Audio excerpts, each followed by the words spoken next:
আজকের যে মামলার কথা বলেছেন এবং যারা পালিয়েছেন, আল্লাহ যাকে সম্মান দেয় সারা পৃথিবীর কেউ অসম্মানই করতে পারে না। আজকের আমাদের নেতা, যার পিছনে আমরা দীর্ঘদিন ধরে রাজনীতি করি, শহীদ রাষ্ট্রপতি জিয়াউর রহমান, বেগম খালেদা জিয়া এবং তার উত্তরসূরি তারেক রহমানের নেতৃত্বে আমরা রাজনীতি করি এবং এই 17 বছর ওনার মতোই আমরা নির্যাতিত। আমরা সকল স্তরে আজকে ফ্যাসিস্ট আওয়ামী লীগের করতে নির্যাতিত। তারপর আমরা থেমে থাকিনি। আমরা আমাদের সংগ্রাম লড়াইয়ে আমরা মাঠ পর্যায়ে থেকে শুরু করে রাষ্ট্রীয় পর্যায়ে পর্যন্ত আমরা সংগ্রাম লড়াই করেছি। আমাদের প্রতিটা প্রতিষ্ঠান তারা ধ্বংস করে দিয়েছে।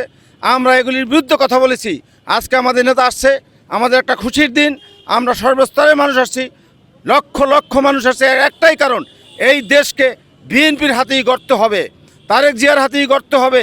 আমরা জানি যে বাংলাদেশের এর পরবর্তী প্রধানমন্ত্রী এবং পরবর্তী নেতৃত্ব যদি বিএনপির হাতে না থাকে, দেশ একটা অশনি সংকেত এবং অন্যদিকে চলে যাবে।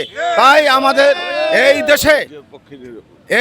এই দেশে আমাদের সর্বস্তরের মানুষের দলমত নির্বিশেষে দেশকে উন্নয়নের দিকে নিতে হলে, গণতান্ত্রিক পথে ফিরে আনতে হলে আমাদের জাতীয়তাবাদী শক্তিকে হাতকে শক্তিশালী করতে হবে এবং আমরা এই জন্য তারেক রহমানের নেতৃত্বে আমরা বাংলাদেশ গড়তে চাই। 100% যারা অন্যায় করেছে, অন্যায়কারী কোনো পার পাবে না।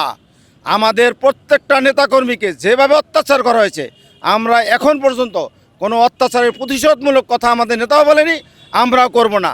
আইনগতভাবে দেশের আইনে যা বিচার হয়, যে যে যে অন্যায় করছে, যতটুকু করছে, তার সঠিক বিচারটা আমরা চাই, সঠিক বিচারটা যেন হয়। শোনেন, মানুষ বুঝে গেছে, এই দেশের মানুষ অনেক সচেতন। আমরা বুঝে গেছি একটা শ্রেণী বিভিন্ন আইডি খুলে বিভিন্ন অপবাদ দিয়ে এবং মিডিয়াতে অনেক খারাপ খারাপ অপপ্রচার করে গুজব ছড়িয়ে বিএনপির নামে করা হয়েছে। আসলে বিএনপির কোনো নেতাকর্মী অপকর্মের সাথে জড়িত না এবং কিছু লোক বিএনপির ভিতরে ঢুকে আজকের বিভিন্ন অন্যায় কাজ করতেছে।